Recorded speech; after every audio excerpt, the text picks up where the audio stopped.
So now today I will going to teach you us the first chapter, principle of classification. Last time we have to discuss about the syllabus of animal diversity first, ZO111. Last time आपण त्या ठिकाणी animal diversity फर्स्टचा syllabus त्या ठिकाणी discuss केलेला होता. आज आपण principle of classification हा चॅप्टर त्या ठिकाणी डिस्कस करणार आहोत. द प्रिन्सिपल ऑफ क्लासिफिकेशन या चॅप्टरमध्ये फर्स्ट टॉपिक जर बघितला आपण टॅक्झॉनॉमी, फर्स्ट चॅप्टर जर बघितला फर्स्ट पॉईंट जर बघितला आपण त्याच्यामध्ये टॅक्झॉनॉमी हा त्याच्यामध्ये फर्स्ट टॉपिक आहे. टॅक्झॉनॉमीमध्ये जर बघितलं आपण the basic terminology and introduction त्याच्यामध्ये आपण त्याची डिस्कस करणार आहोत. बघा, टॅक्झॉनॉमीमध्ये जर बघितलं आपण तर टॅक्झॉनॉमी म्हणजे काय, तर simply we can say that the taxonomy is the nomenclature system or the nomination. एखादं पर्टिक्युलर ॲनिमल असेल तर त्या ॲनिमलला त्या ठिकाणी एक पर्टिक्युलर नाव दिलं जातं. तो ॲनिमल त्या ठिकाणी त्या सायंटिस्टनी सर्च केलेला असतो आणि सर्च केल्याच्यानंतर त्या ॲनिमलला एक पर्टिक्युलर नाव त्या ठिकाणी दिलं जातं. ती जी काही सिस्टीम येतं त्याला त्या ठिकाणी काय म्हणतो आपण टॅक्झॉनॉमी. टॅक्झॉनॉमीमध्ये फक्त नॉमिक्लेचर त्या ठिकाणी येत नाही, तर टॅक्झॉनॉमीमध्ये त्या ठिकाणी नॉमिक्लेचर असेल, त्याच्यानंतर सायन्स ऑफ नेमिंग असेल, त्या ॲनिमलला डिफाईन केलं जातं, त्याच्यानंतर त्याला क्लासिफाय केलं जातं. तो जो काही ॲनिमल आहे तर त्या ॲनिमलला त्या ठिकाणी त्याचं स्पेसिफिक नेम दिलं जातं, त्या ॲनिमलला डिफाईन केलं जातं, त्याला क्लासिफाय केलं जातं. वेगवेगळ्या ग्रुपमध्ये त्या ठिकाणी त्याला क्लासिफाय केलं जातं त्या ॲनिमलला on the basis of shared character. तर त्या ॲनिमलचे कॅरेक्टर कोणकोणत्या प्रकारची, तर त्या कॅरेक्टरच्या बेसिसवरती त्या ॲनिमलला त्या ठिकाणी क्लासिफाय केलं जातं. म्हणजे मॉर्फॉलॉजिकली तो ॲनिमल कशा प्रकारे दिसतो हे आपल्याला त्याच्यामध्ये बघायचं. मॉर्फॉलॉजिकली त्याचे कॅरेक्टर कशा प्रकारे, मॉर्फॉलॉजिकली तो ॲनिमल कशा प्रकारे दिसतो, तर याच्या बेसिसवरती आपण त्याला त्या ठिकाणी क्लासिफाय करतो. हे झालं टॅक्झॉनॉमीमध्ये. जर बघितलं आपण सुरुवातीला जर बघितलं टॅक्झॉनॉमीमध्ये the living world of our planet earth consist of a great number of living organism. The living world show great diversity and variation. याच्यामध्ये जर बघितलं आपण first point, living world of our planet earth consist of great number of living organism. जर अर्थवरती जर बघितलं आपण तर अर्थवरती खूप मोठ्या प्रमाणामध्ये त्या ठिकाणी आपल्याला लिव्हिंग ऑर्गॅनिझम त्या ठिकाणी बघायला भेटतात. ते अर्थवरती त्या ठिकाणी great number of living organism त्या ठिकाणी आपल्याला बघायला भेटते. जर इस्टिमेशन जर केलं आपण त्याचं टोटल इस्टिमेशन त्या ठिकाणी जर केलं तर अर्थवरती आपल्याला 1.5 बिलियन्स इतके त्या ठिकाणी ॲनिमल्स बघायला भेटते, इतकी त्यांची डायव्हर्सिटी आपल्याला त्या ॲनिमलची बघायला भेटते. आता हे जे काही ॲनिमल्स आहे तर अर्थवरती खूप मोठ्या प्रमाणावरती प्रेझेंट आहे. 1.5 बिलियन्स ॲनिमल्स आपल्याला अर्थवरती त्या ठिकाणी बघायला भेटतात, लिव्हिंग ऑर्गॅनिझम त्या ठिकाणी बघायला भेटतात. मग एवढे सगळे ऑर्गॅनिझम अर्थवरती आपल्याला बघायला भेटतात, तर हे सगळे ऑर्गॅनिझम सारखे असेल का, नाही. तर ह्या प्रत्येक ऑर्गॅनिझम त्या ठिकाणी काय असणार आहे, डिफरंट असणार आहे. 1.5 बिलियन्स ऑर्गॅनिझम अर्थवरती प्रेझेंट आहे, तर प्रत्येक ऑर्गॅनिझम हा कसा असणार त्या ठिकाणी डिफरंट असणार आहे. त्याच्यामध्ये ग्रेट डायव्हर्सिटी आपल्याला बघायला भेटणार आहे. ते जे काही ऑर्गॅनिझम आहे 1.5 बिलियन्स ऑर्गॅनिझम आपल्याला त्या ठिकाणी बघायला भेटतात. तर ह्या प्रत्येक ऑर्गॅनिझममध्ये आपल्याला खूप मोठी बायोडायव्हर्सिटी, खूप मोठी डायव्हर्सिटी त्यांच्यामध्ये बघायला भेटते. आपल्याला व्हॅरिएशन खूप जास्त त्यांच्यामध्ये आपल्याला बघायला भेटते. सगळे ऑर्गॅनिझम एकसारखी दिसेल का, आपल्याला नाही.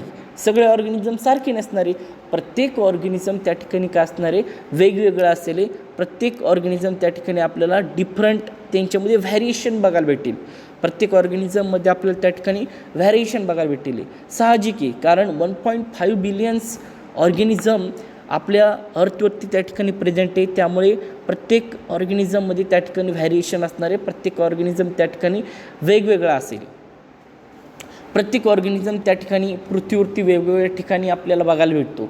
1.5 बिलियन्स जे काही लिव्हिंग ऑर्गॅनिझम आहे तर ते आपल्याला त्या ठिकाणी जर बघितलं आपण तर फ्रेश वॉटरमध्ये पण त्या ठिकाणी काही ऑर्गॅनिझम प्रेझेंट असणारे, त्यानंतर मराईन वॉटरमध्ये सुद्धा प्रेझेंट असतात ते, काही लँड सरफेसवरती प्रेझेंट असतात, टेरिस्ट्रियल ॲनिमल आपल्याला बघायला भेटतात ते. तर अशा वेगवेगळ्या ठिकाणी वेगवेगळे ॲनिमल आपल्याला बघायला भेटतात ते. आणि खूप जास्त ऑर्गॅनिझम असल्यामुळे, खूप जास्त त्यांचा नंबर असल्यामुळे त्यांच्यामध्ये एक ग्रेट डायव्हर्सिटी त्या ठिकाणी तयार झालेली आहे आणि खूप जास्त व्हॅरिएशन त्या ॲनिमलमध्ये आपल्याला बघायला भेटतं. त्यानंतर जर बघितलं आपण, tremendous variation in plant and animals which have created problem to human being for their study. हे जे काही ॲनिमल आहे, तर ह्या ॲनिमलमध्ये त्या ठिकाणी आपल्याला खूप जास्त व्हॅरिएशन बघायला भेटतं. प्लांट असेल, ॲनिमल असेल, तर यांच्यामध्ये खूप जास्त त्या ठिकाणी व्हॅरिएशन आहे.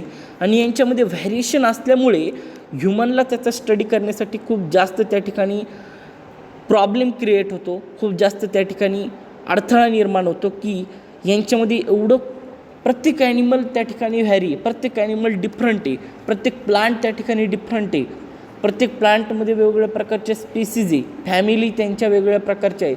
आणि हे जे काही प्लांट आहे, प्रत्येक प्लांट असेल, प्रत्येक ॲनिमल असेल, वेगवेगळ्या प्रकारचे त्या ठिकाणी प्लांट ॲनिमल आपल्याला बघायला भेटतात ते. त्यांच्यामध्ये खूप जास्त ग्रेट डायव्हर्सिटी आहे, प्रत्येक प्लांट ॲनिमल त्या ठिकाणी व्हॅरी आहे. म्हणून त्या ठिकाणी ह्युमनला त्याचं स्टडी करण्यासाठी खूप जास्त प्रॉब्लेम त्या ठिकाणी क्रिएट होतो. How to recognize and study the plant and animal with their similarities and differences was difficult task for a man. तर मॅनसाठी हा काय खूप जास्त डिफिकल्ट एक टास्क आहे. हाऊ टू रिकग्नाइज, त्या ॲनिमलला कशाप्रकारे ओळखायचं, त्या प्लांटला कशाप्रकारे त्या ठिकाणी रिकग्नाइज करायचं, कशाप्रकारे ओळखायचं आणि त्याचं स्टडी कशाप्रकारे करायचं. तर हा ह्युमनसाठी खूप मोठा एक टास्क होता. ह्युमनसाठी हा खूप मोठा त्या ठिकाणी एक टास्क होता आणि खूप मोठा त्या ठिकाणी एक प्रॉब्लेम क्रिएट झालेला होता की यांच्यामध्ये एवढं व्हॅरिएशन आहे, ह्या प्लांटमध्ये एवढं व्हॅरिएशन आहे, त्या ॲनिमलमध्ये खूप जास्त व्हॅरिएशन आहे. त्यामुळे ते जे काही ॲनिमल आहे तर त्यांना स्टडी करण्यासाठी ते खूप जास्त डिफिकल्ट जात होतं. How to recognize and study the plant and animal with their similarities and differences was a difficult task. त्या ॲनिमलमध्ये काय काय सिमिलॅरिटी आहे, त्यांच्यामध्ये काय डिफरन्स आहे, तर हे स्टडी करणं खूप जास्त डिफिकल्ट होतं, खूप जास्त डिफिकल्ट टास्क होता मॅनसाठी. टॅक्झॉनॉमी जर बघितलं आपण, टॅक्झॉनॉमीचा मिनिंग जर बघितलं आपण, in biology taxonomy is the Greek word taxis. याच्यामध्ये ग्रीक वर्ड टॅक्झिस, याच्यामध्ये जर बघितलं आपण टॅक्झॉनॉमी, टॅक्झिस हा काय ग्रीक वर्ड आहे. टॅक्झिस मीन्स अरेंजमेंट, टॅक्झिस मीन्स अरेंजमेंट. याच्यामध्ये जर बघितलं आपण टॅक्झिस मीन्स अरेंजमेंट. इथे बघा 3rd नंबरचा पॉईंट आहे, टॅक्झिस मीन्स अरेंजमेंट. तिथे आपण बघतोय, एक मिनटं फक्त.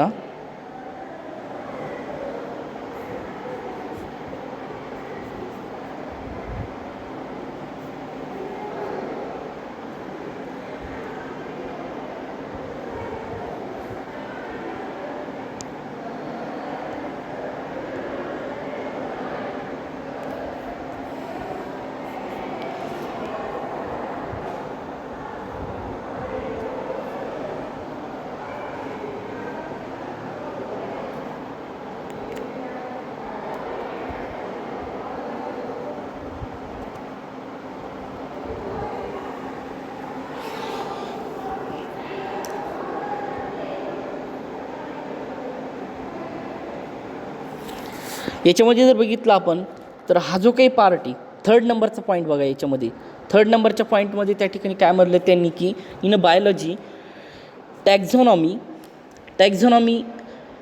टॅक्झिस, त्याच्यामध्ये टॅक्झिस हा काय एक ग्रीक वर्ड. टॅक्झिस मीन्स अरेंजमेंट, टॅक्झिसचा अर्थ त्या ठिकाणी काय होतो, टॅक्झिस मीन्स अरेंजमेंट. आणि नॉमिया मीन्स मेथड ऑर लॉ. नॉमिया म्हणजे काय, मेथड्स किंवा त्याला काय म्हणतो आपण, लॉसुद्धा म्हणतो आपण त्याला.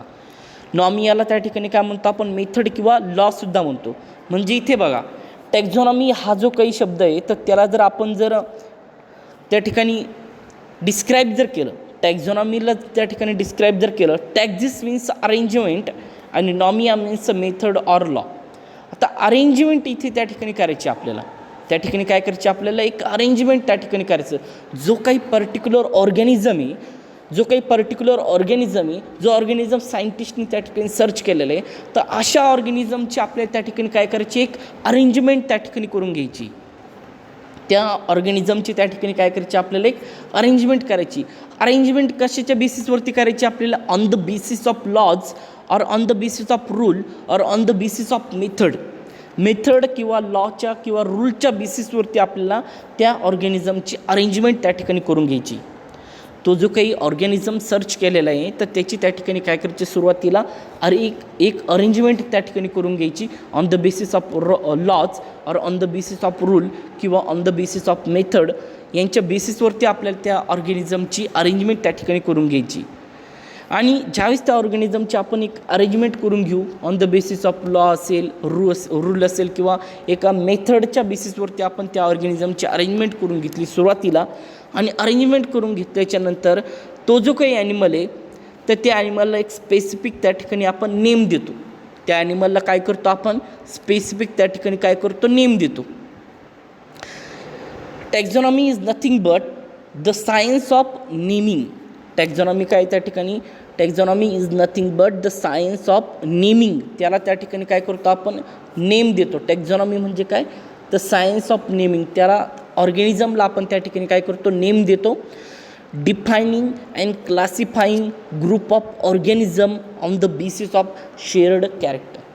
तो जो काही ऑर्गॅनिझम आहे तर त्या ऑर्गॅनिझमला आपण डिफाईन करतो, त्या ऑर्गॅनिझमला आपण क्लासिफाय करतो, म्हणजे त्या ऑर्गॅनिझमचं आपण वर्गीकरण करतो. वेगवेगळ्या क्लासमध्ये आपण त्या ऑर्गॅनिझमचं त्या ठिकाणी वर्गीकरण करतो, क्लासिफाय करतो त्याला वेगवेगळ्या ग्रुपमध्ये on the basis of shared character. कोणत्या बेसिसवरती आपण क्लासिफाय करतो? जे काही शेअर्ड कॅरेक्टर असेल त्याच्यामध्ये कोणकोणत्या प्रकारचे कॅरेक्टर प्रेझेंट आहे त्या ॲनिमलमध्ये, मॉर्फॉलॉजिकल कॅरेक्टर कोणकोणते, ॲनाटॉमिकल कॅरेक्टर कोणते, तर याच्या बेसिसवरती आपण त्या ॲनिमलला काय करतो? क्लासिफाय करतो. सुरुवातीला आपण काय करतो? त्या ॲनिमलला नेम देतो. पण आता नेम पण कसं द्यायचं ते आपण पुढे जाऊन त्या ठिकाणी बघणार आहे. डायरेक्टली आपल्याला त्या ॲनिमलला नेम देता येत नाही. त्याचे काही कॅरेक्टर आपल्याला त्या ठिकाणी बघावं लागतं, ते त्याचं डिस्क्रिप्शन त्या ठिकाणी करावं लागतं आणि नंतर त्याला आयडेंटिफाय करून त्यानंतर त्याला नाव दिलं जातं. डायरेक्टली त्याला कधी नाव दिलं जात नाही. याच्यामध्ये जर बघितलं आपण तर टॅक्झॉनॉमी ही जी काही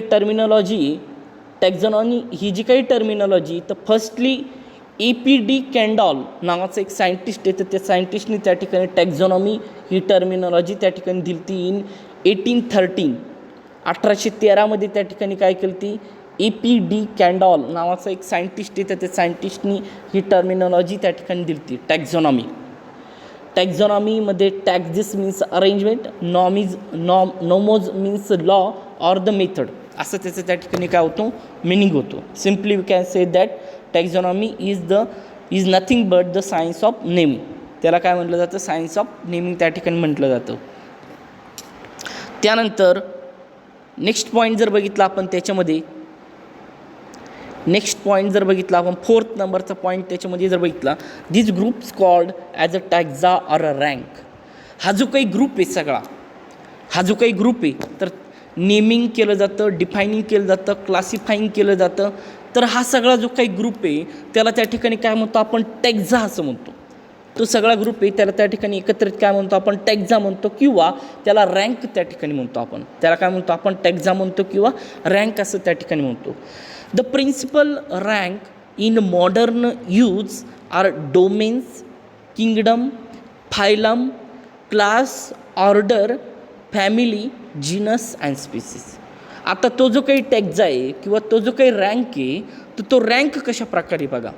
प्रिन्सिपल रँक कशा प्रकारे? रँक म्हणजे काय? त्या ठिकाणी एक टॅक्झा असतो, त्यांची एक रँक त्या ठिकाणी केली जाते, एक लेवल ऑफ ऑर्गनायझेशन त्या ठिकाणी ठरवलं जातं. त्यांचं लेवल ऑफ ऑर्गनायझेशन कशा प्रकारे एक रँकिंग केलेलं त्या ऑर्गॅनिझमचं, किती पार्टमध्ये त्या ठिकाणी त्यांना त्या ठिकाणी डिवाईड करण्यात आलं, किंवा रँक त्यांचं कशा प्रकारे, टॅक्झा कशा प्रकारे त्यांचं ते याच्यामध्ये दिलेलं आहे. Principal rank in modern use are, सुरुवातीला त्या ठिकाणी काय असतं? डोमेन त्यांचं त्या ठिकाणी असतं. त्याच्यानंतर त्यांचा किंगडम त्या ठिकाणी बघितलं जातं. किंगडम कोणता आहे त्यांचा?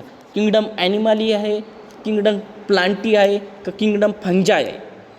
किंगडममध्ये पण त्याचे 5 किंगडम क्लासिफिकेशन आहे. RH व्हिटेकर नावाचा एक सायंटिस्ट आहे, तर RH व्हिटेकर यांनी त्या ठिकाणी 5 किंगडम क्लासिफिकेशन त्या ठिकाणी दिलेलं आहे आणि खूप फेमस त्या ठिकाणी हे क्लासिफिकेशन आहे. 5 kingdom classification system RH Whittaker यांनी त्या ठिकाणी दिली होती. तर त्याच्यामध्ये त्यांनी प्लांट असेल, त्याच्यानंतर फंजाय असेल, त्याच्यानंतर ॲनिमल असेल, तर यांचं वेगवेगळ्या प्रकारे त्या ठिकाणी 5 किंगडम क्लासिफिकेशन त्या ठिकाणी दिलं होतं.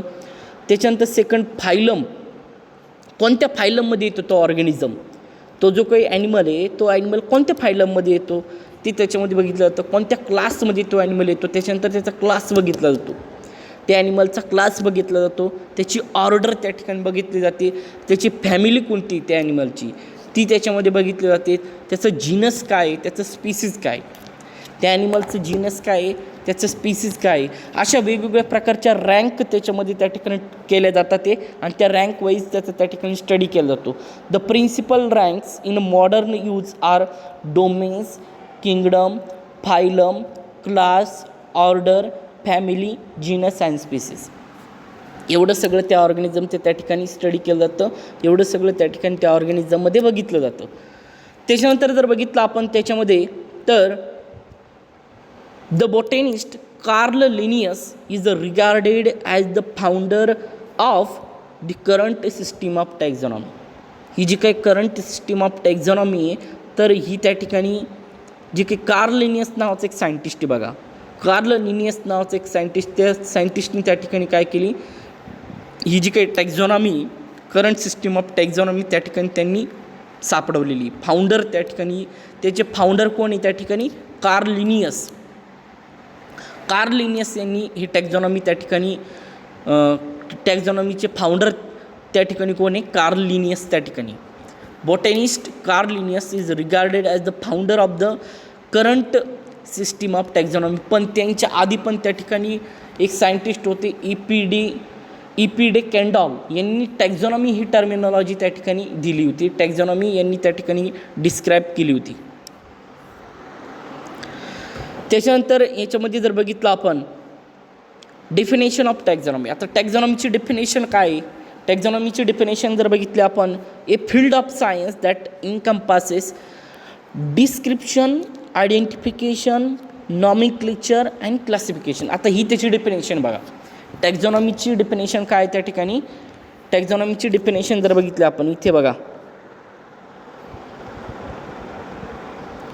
फर्स्ट त्याच्यामध्ये त्या ठिकाणी काय दिलेली, टॅक्झॉनॉमीची डेफिनेशन त्याच्यामध्ये दिलेली.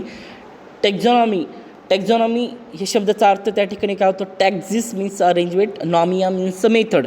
याच्यामध्ये त्या ठिकाणी काय म्हणलं, ए field of science that encompasses description, identification, nomenclature and classification. म्हणजे समजा एखादा ऑर्गॅनिझम आहे, एखादा ॲनिमल आहे, तो ॲनिमल तुम्ही त्या ठिकाणी सर्च केलेला आहे, तर सुरुवातीला त्या ठिकाणी काय केलं जाणार आहे, टॅक्झॉनॉमीमध्ये त्या ॲनिमलचं पूर्ण डिस्क्रिप्शन त्या ठिकाणी बघितलं जाईल. तो जो काही ॲनिमल आहे तर त्या ॲनिमलचं त्या ठिकाणी काय केलं जाणार आहे, पूर्ण डिस्क्रिप्शन त्याच्यामध्ये केलं जाणार आहे, पूर्ण स्टडी केला जाणार त्या ऑर्गॅनिझमचा, त्या ॲनिमलची मॉर्फॉलॉजी कशी, त्या ॲनिमलची अनाटॉमी कशी, त्या ॲनिमलची मॉर्फॉलॉजी कशी, त्या ॲनिमलचं अनाटॉमी कशा प्रकारे, तो ॲनिमल दिसायला कशा प्रकारे तो ॲनिमल दिसतो, मॉर्फॉलॉजिकल कॅरेक्टर कशी, त्याचे अनाटॉमिकल कॅरेक्टर कशा प्रकारे त्याचे, हे सगळं डिस्क्रिप्शन त्याचं त्या ठिकाणी घेतलं जातं, सगळं डिस्क्रिप्शन त्या ठिकाणी केलं जातं, त्याला डिफाईन केलं जातं, पूर्ण स्टडी केला जातो. त्यानंतर त्याला आयडेंटिफाय केला जातो. ते जे काही कॅरेक्टर आहे, on the basis of character, on the basis of morphological character or anatomical character or shared character, तर त्याच्या बेसिसवरती त्याला आयडेंटिफाय केलं जातं. त्याला काय केलं जातं, इथे आयडेंटिफाय केलं जाणार. नंतर आयडेंटिफाय करून त्या ॲनिमलला नॉमेनक्लेचर केलं जाणार त्याचं, म्हणजे त्या ॲनिमलला स्पेसिफिक नाव दिलं जाणार. त्याच्यानंतर त्या ॲनिमलला त्या ठिकाणी क्लासिफाय केलं जाणार. तो जो काही ॲनिमल आहे तर त्या ॲनिमलला त्या ठिकाणी काय केलं जाणार आहे, क्लासिफाय केलं जाणार आहे. म्हणजे बघा इथे काय काय केलं जातं, सुरुवातीला त्याचं डिस्क्रिप्शन घेतलं जातं, नंतर त्याला आयडेंटिफाय केलं जातं, नंतर त्याचं नॉमेनक्लेचर केलं जातं, म्हणजे त्याला त्या ठिकाणी नाव दिलं जातं, एक स्पेसिफिक त्या ठिकाणी नाव दिलं जातं, आणि नंतर त्याला त्या ठिकाणी काय केलं जातं, क्लासिफाय केलं जातं, त्याचं वर्गीकरण केलं जातं. त्याला वेगवेगळ्या क्लासमध्ये त्या ठिकाणी त्याचं वर्गीकरण केलं जातं. म्हणजे समजा एखादा ॲनिमल आहे तर त्या ॲनिमलला त्या ठिकाणी नाव का दिलं जातं, तर त्या ॲनिमलची ती एक आयडेंटिफिकेशन एक की आहे. त्याचं त्या ठिकाणी काय आहे, ती एक आयडेंटिटी, त्या ॲनिमलची ती काय एक आयडेंटिटी आहे. त्या ॲनिमलला त्या नावाने त्या ठिकाणी ओळखलं जातं. जर समजा एखादा पर्टिक्युलर व्यक्ती तुम्हाला त्या व्यक्तीला त्या ठिकाणी भेटायचं आहे आणि त्या व्यक्तीचं तुम्ही त्या ठिकाणी काय विचारणार, आधी नाव विचारणार. त्या व्यक्तीचं त्या ठिकाणी काय विचारणार, नाव विचारणार. जर तुम्हाला त्या व्यक्तीचं नावच माहीत नाही तर तुम्ही त्याला भेटू कसं काय शकताय. त्या व्यक्तीला तुम्हाला भेटायचं आहे पण तुम्हाला त्याचं नावच माहीत नाही, भेटणार कसं काय. म्हणून ही जी काही नॉमेनक्लेचर सिस्टीम आहे तर ही नॉमेनक्लेचर सिस्टीम त्या ठिकाणी केलेली त्यांनी किंवा टॅक्झॉनॉमी त्या ठिकाणी त्यांनी दिलेली आहे. टॅक्झॉनॉमीमध्ये त्या ॲनिमलला त्या ठिकाणी स्पेसिफिक नाव दिलं जातं. ऑन द बेसिस ऑफ आधी त्याचं डिस्क्रिप्शन केलं जातं, आयडेंटिफिकेशन केलं जातं, नंतर नाव दिलं जातं, नंतर त्याला क्लासिफाय केलं जातं.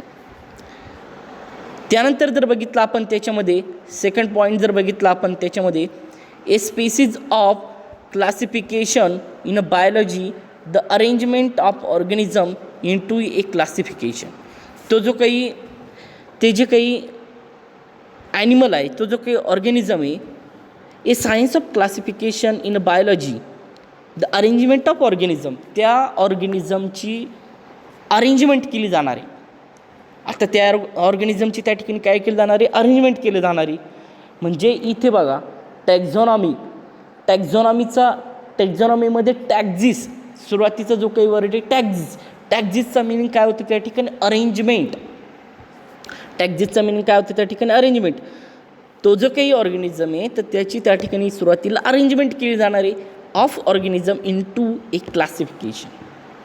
नंतर अरेंजमेंट करून तो जो काही ऑर्गॅनिझम आहे तर त्याचं त्या ठिकाणी क्लासिफिकेशन केलं जाणार आहे, वर्गीकरण केलं जाणार आहे.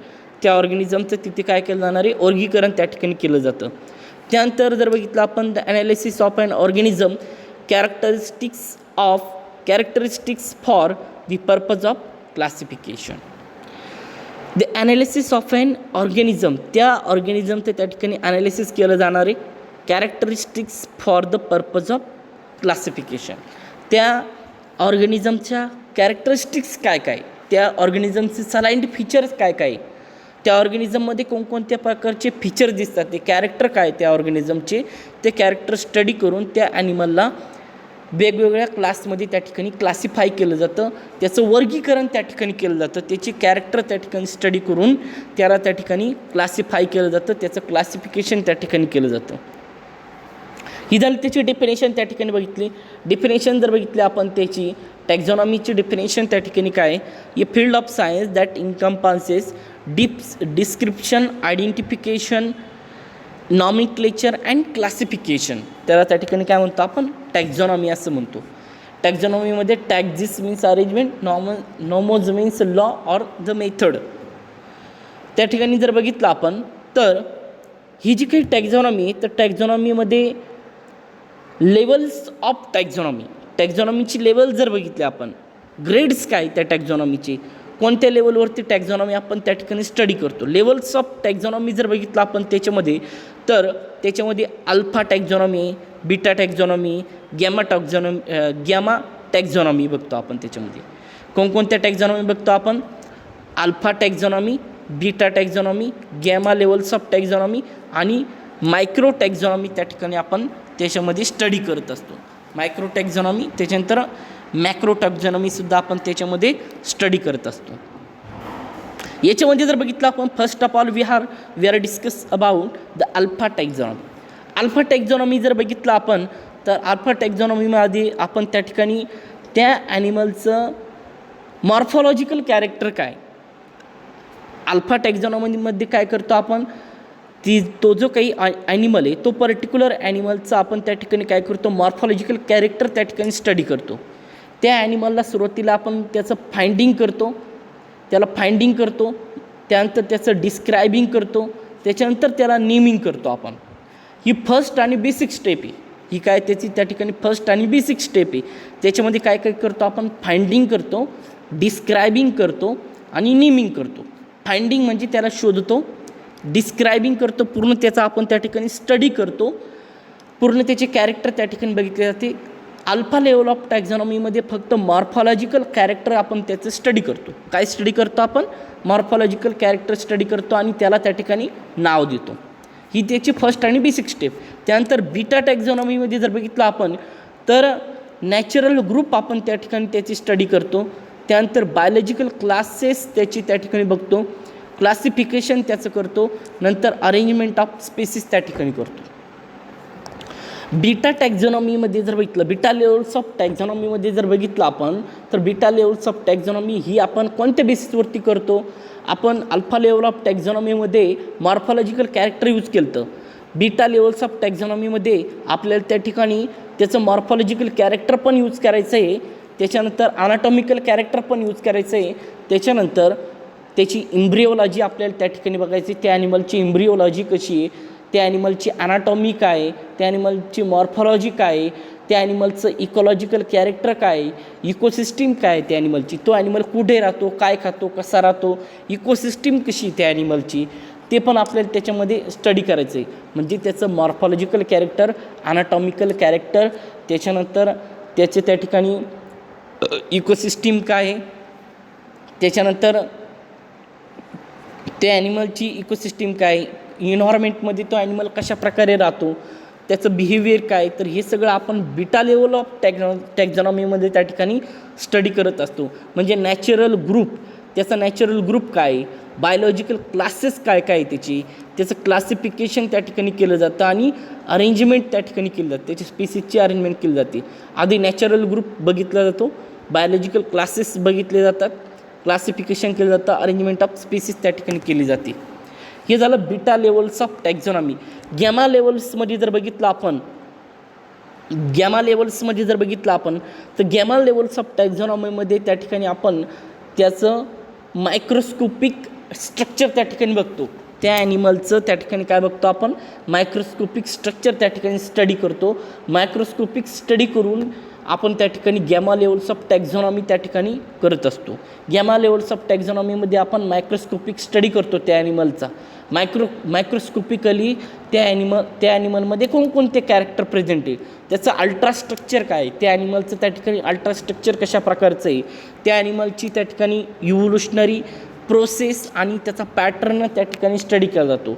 मायक्रोस्कोपिक स्टडी कशासाठी करतो आपण? तर त्या ॲनिमलची त्या ठिकाणी इव्होल्युशनरी हिस्ट्री काय, त्या ॲनिमलचा इव्होल्युशनरी त्या ठिकाणी ॲन्सिस्टर कोण आहे, त्या ॲनिमलचा पूर्वज कोण आहे, त्या ॲनिमलची त्या ठिकाणी लिंकिंग लावण्यासाठी आपण त्या ठिकाणी काय करतो? गॅमा लेवल ऑफ टॅक्झॉनॉमी स्टडी करत असतो. म्हणजे त्याचा त्या ठिकाणी पूर्ण आपण मायक्रोस्कोपिक स्टडी करत असतो. मायक्रोस्कोपिक स्टडी करून त्याचा अल्ट्रास्ट्रक्चर त्या ठिकाणी स्टडी करत असतो आणि त्याचं इव्होल्युशनरी प्रोसेस काय, इव्होल्युशनरी पॅटर्न काय, त्या ॲनिमलचे ॲन्सिस्टर कोणी, त्या ॲनिमलचा पूर्वज कोणी, याची सगळी आपण एक हिस्ट्री त्या ठिकाणी तयार करतो. त्या ॲनिमलची थोडक्यात आपण एक हिस्ट्री त्या ठिकाणी स्टडी करतो. इव्होल्युशनरी हिस्ट्री त्याची त्या ठिकाणी बघितली जाते. त्यानंतर ओमेगा लेवल ऑफ टॅक्झॉनॉमी एक आहे. ओमेगा लेवल ऑफ टॅक्झॉनॉमीमध्ये जर बघितलं आपण, modern method of taxonomy, all information or data is available.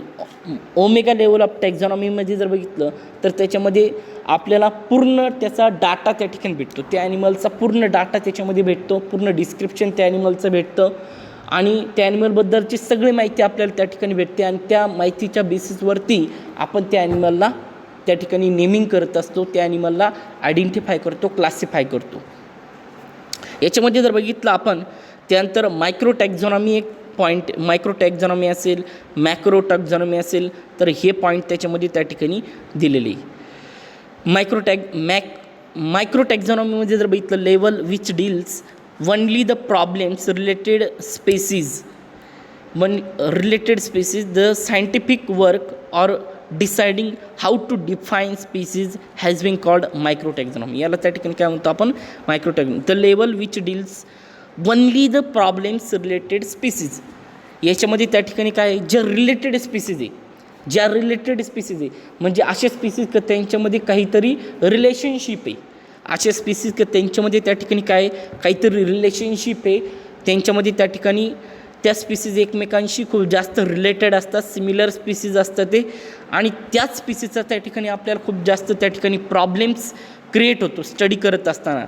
levels which deals only the problems related species. The scientific work of deciding how to define species has been called microtaxonomy. त्या स्पीसीजला कशा प्रकारे define करायचं त्याला काय म्हणतो आपण microtaxonomy. Scientific work of deciding how to define species has been called microtaxonomy. मॅक्रोटॉक्झॉनॉमीमध्ये त्या ठिकाणी त्याचे वेगवेगळे प्रकारचे टाईप्स आपल्याला बघायला भेटतात. ते फेनेटिक्स असेल, क्लॅडिस्टिक असेल, इव्होल्युशनरी टॅक्झॉनॉमी असेल. इव्होल्युशनरी टॅक्झॉनॉमीमध्ये फेनेटिक्स, क्लॅडिस्टिक, इव्होल्युशनरी टॅक्झॉनॉमी असे 3 पॉईंट आपण त्याच्यामध्ये बघणार आहोत. रिमेनिंग जो पार्ट आहे तो आपण त्या ठिकाणी नेक्स्ट लेक्चरला स्टडी करणार आहोत. आज आपण त्या ठिकाणी टॅक्झॉनॉमी स्टडी केली. ती टॅक्झॉनॉमी म्हणजे काय त्या ठिकाणी स्टडी केली आणि लेवल्स ऑफ टॅक्झॉनॉमी त्या ठिकाणी आपण स्टडी केली. टॅक्झॉनॉमीची डेफिनेशन, त्यानंतर टॅक्झॉनॉमी म्हणजे काय आणि बेसिक टर्मिनॉलॉजी, इंट्रोडक्शन काय त्याची आपण त्या ठिकाणी स्टडी केले आणि लेवल्स ऑफ टॅक्झॉनॉमी काय ते आपण त्याच्यामध्ये डिस्कस केलेले. तर आज आपण इथेच थांबत आहोत. उद्या आपण नेक्स्ट पॉईंट त्या ठिकाणी बघणार आहोत. ते मायक्रोटॅक्झॉनॉमीला आपण उद्या डिस्कस करणार आहोत.